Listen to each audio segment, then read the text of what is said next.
Film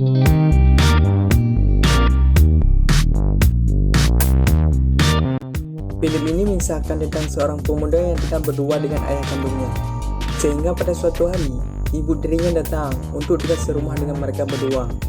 Akan tetapi pemuda itu tidak suka dengan kedatangan ibu tirinya ke rumahnya tersebut. Sehingga ibu tirinya itu pun mencoba berteman dengan anak tirinya tersebut.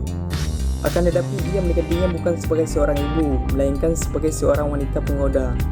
Nah, jika kalian penasaran dengan lanjutan dan alur cerita dari film ini, kalian bisa simak saja video ini sampai habis.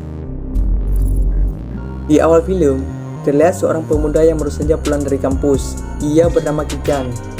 Di sini ia merupakan anak tunggal dari seorang pengusaha. Saat itu, ia melihat sebuah surat di atas meja dan ia pun langsung membaca surat tersebut. Beberapa saat kemudian, ia pun langsung bergegas mandi dan setelah selesai mandi, tiba-tiba ia kedatangan seorang wanita ke dalam kamarnya. 언니, 맥주를 마실까? Wanita tersebut bernama Minyoung. Ia merupakan salah satu wanita yang sudah lama suka terhadap Kican dan ia pun selalu berusaha untuk mendapatkan hati Kican. Di sini mereka pun saling berbincang-bincang satu sama lain sampai larut malam serta menghabiskan beberapa kaleng minuman. Sampai akhirnya Minyoung pun tertidur dalam kamar Kican. Hingga tak lama kemudian, api Minyoung pun berbunyi. Sedangkan Kican yang melihat api Minyoung berbunyi, ia pun langsung mengangkat panggilan tersebut. 잠이 들었어요. Setelah selesai menjawab panggilan tersebut, tanpa disadari Minyoung, Kican pun mulai tertarik terhadap gunung kembar milik Minyoung. Sehingga ia pun tak sabar untuk memegang gunung kembar milik Minyoung. Akan tetapi, terdengar suara seseorang di dalam rumah. Sehingga ia pun tak jadi memegang gunung kembar tersebut. Yang ternyata suara itu berasal dari ayah Kican yang baru saja pulang dari kantor. Sedangkan nama ayah Kican, kita panggil saja Pak Harto. Sementara Minyoung yang berada di kamar, ternyata ia di sini hanya pura-pura tertidur, dikarenakan ia sengaja melakukan semua ini agar Kican dapat menikmati tubuhnya yang sangat aduhai itu. Keesokan harinya, terlihat seorang wanita datang ke rumah Kican. Ia merupakan ibu tiri Kican. Di sini nama ibu tiri Kican bernama Yoon Seo. Maksud kedatangan Yoon Seo ke sini dikarenakan ia akan tinggal serumah dengan Kican dan juga Pak Harto. Akan tetapi, Kican tidak senang dengan kehadiran ibu tirinya tersebut. Sehingga di saat Pak Harto sedang memperkenalkan Yoon Seo kepada Kican, ia justru pergi ke kamar dan lebih memilih untuk membaca buku. Keesokan harinya, di saat ia akan pergi ke tempat nongkrong, ia pun tak sengaja melihat paha Yoon Seo yang cukup mulus di saat ia sedang mengambil sesuatu di bawah kasur. Sehingga membuat burung Kican pun terbangun akibat pemandangan langka tersebut. Lalu beberapa saat kemudian, di saat ia berada di sebuah kafe terdekat, ia pun melihat keadaan sekitar untuk mendapatkan inspirasi agar ia bisa menulis karya novelnya di laptop. Lalu pada malamnya, di saat ia baru saja selesai mandi, tiba-tiba ibu tirinya datang sambil membawa baju untuk Kican. Akan tetapi kemudian terjadi hal yang tak disangka-sangka, di mana handuk Kican terjatuh, sehingga Yoon Seo tak sengaja melihat burung Kican yang cukup besar. 다시 제 방에 들어오지 마세요. Lalu di saat Kican ingin masuk ke kamar, ia pun tak sengaja mendengar suara pemersatu bangsa dari kamar ayahnya, yang ternyata Pak Harto sedang mantap-mantap dengan istri barunya tersebut.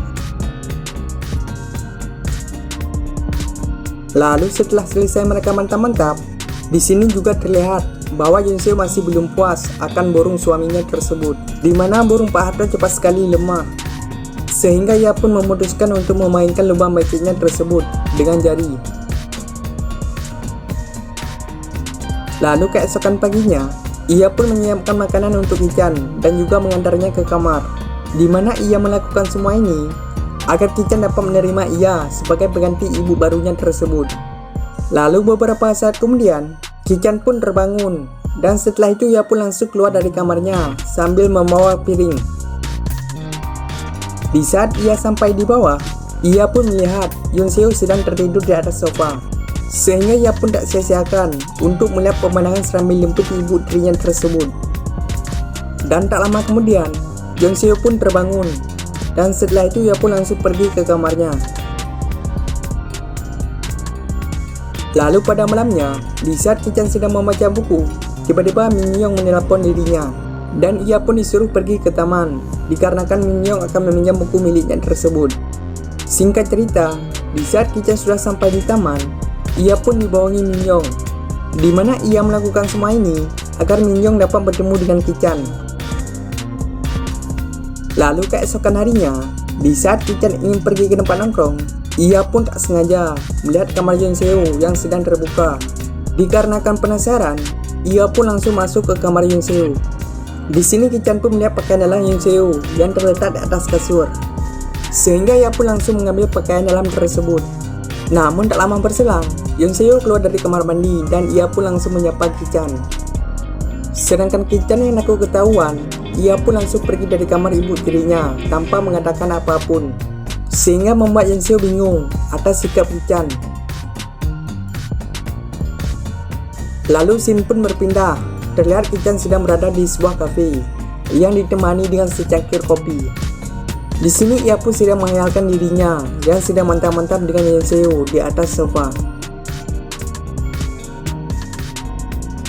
Dan setelah itu, ia pun langsung menulis hayalan tersebut di sebuah novel yang ada di laptopnya. Lalu pada malamnya, di saat Kichan baru saja pulang dari kafe, ia pun langsung membuka isi tasnya tersebut. Di sini ia pun melihat pakaian dalam milik Yoon Seo yang ia ambil tadi pagi. Yoon Seo pun datang secara tiba-tiba ke kamar Kichan dan ia pun memberi buku kepada Kichan yang ia beli tadi siang. Di sini ia pun juga melihat pakaian dalam miliknya yang berada di atas meja Kichan. Namun hal itu tidak membuat ia marah, melainkan ia tersenyum atas perilaku Kichan tersebut. 난 벌써 다 읽은 작품들이야. 농담이야. 저건 네가 가져. Lalu scene pun berpindah. Terlihat mereka semua sedang makan malam bersama. Di sini Pak Harto juga mengatakan bahwa ia senang melihat Kichan dan juga Yoon Seo yang sudah mulai akrab. 이렇게 다 같이 모여서 식사하는 게? 절대 그럴 일 없을 테니까. Lalu beberapa hari kemudian, terlihat Kichan dan juga Yoon Seo yang semakin akrab. Di sini mereka pun sering menghabiskan waktu bersama dan juga berbincang-bincang satu sama lain. 근데 커피보다 더 좋은 게 있어. 그럼 당연하지. Lalu pada malamnya, di saat ia sedang melanjutkan karya novelnya, ia pun kembali lagi menghayalkan dirinya yang sedang mantap-mantap dengan Yoon Seo. Hingga tak lama kemudian, Yoon Seo pun datang ke kamar Kichan. Sementara Kichan yang tak tahan lagi dengan hasratnya, ia pun langsung menyodorkan nafas buatan kepada ibu tirinya tersebut. Dan setelah itu, ia pun langsung mengajak mantap-mantap dengan dirinya. Akan tetapi, permintaan Kichan ditolak, sehingga Yoon Seo pun langsung pergi dari kamar Kichan. Lalu keesokan harinya, terlihat Yoon Seo sudah mengecek kehamilannya yang ternyata masih negatif. Sehingga ia pun sangat kecewa dengan hasil tersebut, dikarenakan ia sangat mendambakan seorang buah hati. Sementara Kichan yang mengetahui ayahnya sudah pergi ke kantor, ia pun langsung menghampiri Yoon Seo yang saat itu ada di kamar. Di sini ia pun kembali lagi mengajak ibu tirinya itu untuk mantap-mantap, sehingga Yoon Seo pun menolak mentah-mentah permintaan dari Kichan. Dan ia pun juga mengancam akan mengadu kepada Pak Harto jika ia masih mengajak dirinya untuk mantap-mantap. Kichan yang merasa kecewa, ia pun langsung menelpon Min Young untuk datang ke rumahnya. Sedangkan Min Young yang sudah sampai di rumah, ia pun langsung pergi ke kamar Kichan. Dan tak berselang lama, mereka pun melakukan ritual mantap-mantap. Sementara Yoon Seo yang mendengar suara pemersatu bangsa dari kamar Kichan, ia pun cemburu dikarenakan Kichan telah mantap-mantap dengan Min Young. Sehingga ia pun memutuskan untuk memainkan lubang beceknya tersebut di kamar mandi. Sedangkan Kichan dan Min Young sudah selesai mantap-mantap. Di sini Min Young pun mengatakan bahwa ia akan memberitahu ayah Kichan tentang hubungan mereka berdua agar mereka berdua dapat dinikahkan. Sedangkan Kichan yang mendengar perkataan itu, ia pun menjadi kesal dan setelah itu langsung menampar Min Young. Sementara Yoon Seo yang melihat Kichan menampar Min Young, ia pun langsung menenangkan Min Young di sebuah taman. 죄송해요. 난 그런 적. 잔이 은근히 허당 기질 있다니까. Setelah pulang dari taman, ia pun juga memberi nasihat kepada Kichan. Hingga tak lama kemudian, Pak Harto pun pulang dengan keadaan mabuk. sehingga Yoon Seo langsung mengantar suaminya ke kamar. Lalu ia pun kembali lagi bertemu dengan Ki-chan. Di sini Ki-chan pun langsung membawa Yoon Seo ke dalam kamarnya, sehingga terjadilah pertempuran mantap-mantap di sana. Singkat cerita, di saat mereka telah selesai mantap-mantap, terlihat di sini Yoon Seo sangat puas dikarenakan ia telah mantap-mantap dengan Ki-chan. Dan mulai saat itu juga, mereka pun setiap hari mantap-mantap bersama di saat Pak Harto sudah pergi ke kantor.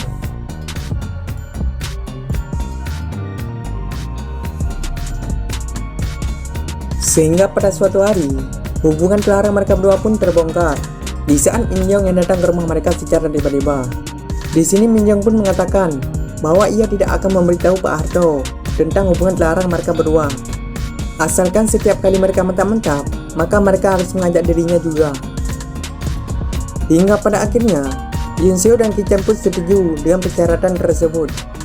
Dan tak lama setelah itu, mereka pun langsung mantap-mantap bersama dengan berbagai macam gaya. Lalu beberapa hari kemudian, Pak Harto sudah mengetahui hubungan dilarang antara mereka berdua, di mana ia menerima sebuah kiriman video dari seseorang di saat mereka sedang mantap-mantap bersama.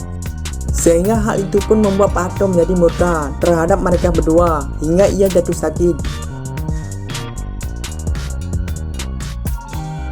Lalu scene pun berpindah ke beberapa bulan kemudian. Di sini terlihat bahwa Min Young sudah memiliki seorang pacar baru. Sedangkan Yoon Seo terlihat ia sedang mengandung anak dari Ki-chan, dan mereka berdua pun hidup bersama dan film pun tamat. Oke guys, cukup sekian dulu untuk video kali ini. Jika ada kritik dan saran, kalian bisa saja komen di bawah.